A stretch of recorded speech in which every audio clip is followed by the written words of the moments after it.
বাংলাদেশে যে ইনসাফ এবং নারীর মর্যাদা প্রতিষ্ঠার জন্য ঐক্যবদ্ধ হয়েছি, সেটা সম্ভব হবে আগামীর বাংলাদেশে।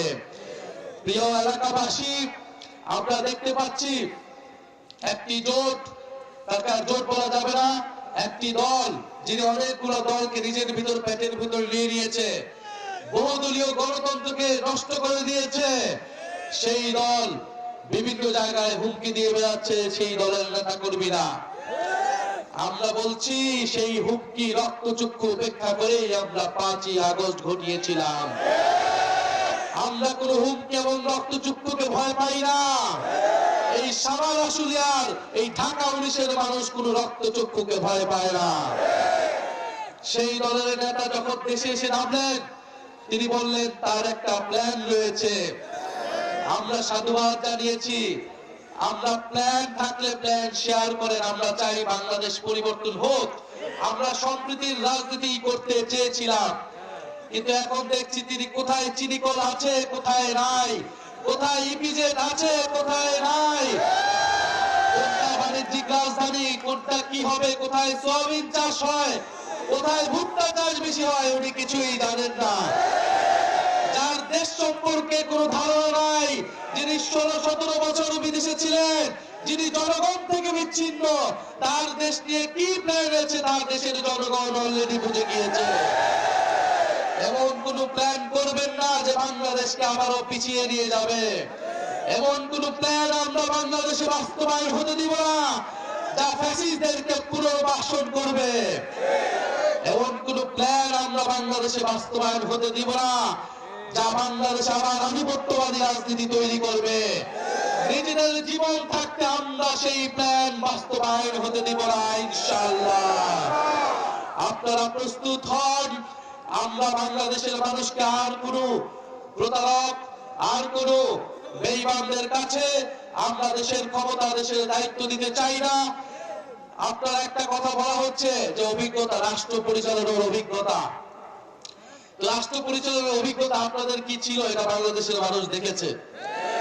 এই অভিজ্ঞতা কোনো ভালো কোনো অভিজ্ঞতা না।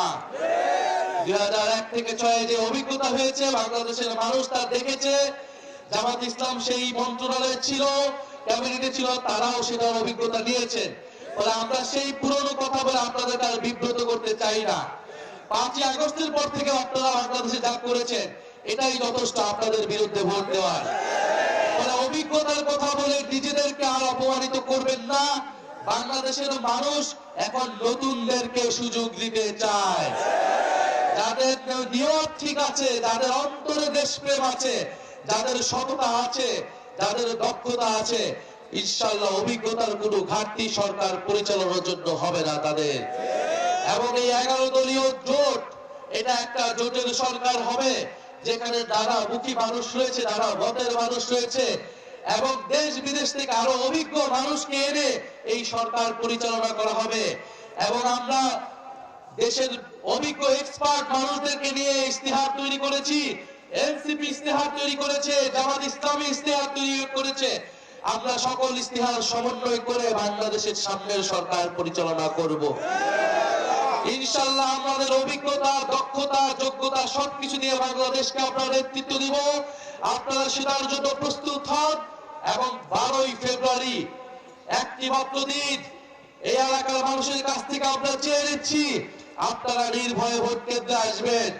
কথা দিচ্ছি যদি আমাদের বিরুদ্ধে ভোট দেন, আপনাদের ভোটাধিকার রক্ষার জন্য আমরা জীবন দেব ইনশাআল্লাহ। কিন্তু ভোট কেন্দ্রে আসবেন, ভোট দিবেন, কিন্তু কেউ যদি ভোট চুরি করার চেষ্টা করে, ভোট কেন্দ্র দখলের চেষ্টা করে, তার পরিণতি ফ্যাসিস্টদের মতোই হবে। আগামী 12ই ফেব্রুয়ারি এরকম কোন চেষ্টা করা হলে আরেকটি 5ই আগস্টের বিপ্লব ঘটে যাবে ইনশাআল্লাহ। আপনারা সবাই প্রস্তুত তো? আপনারা দিলশালা আপাকে শাপলা গলি থেকে জয়যুক্ত করবেন। দিলশালা আপা 11 দলকে প্রতিনিধিত্ব করবে, বাংলাদেশের ধর্মীয় মূল্যবোধ কে প্রতিনিধিত্ব করবে, ইনসাফকে প্রতিনিধিত্ব করবে, জুলাই গণঅভ্যুত্থানকে প্রতিনিধিত্ব করবে ইনশাআল্লাহ।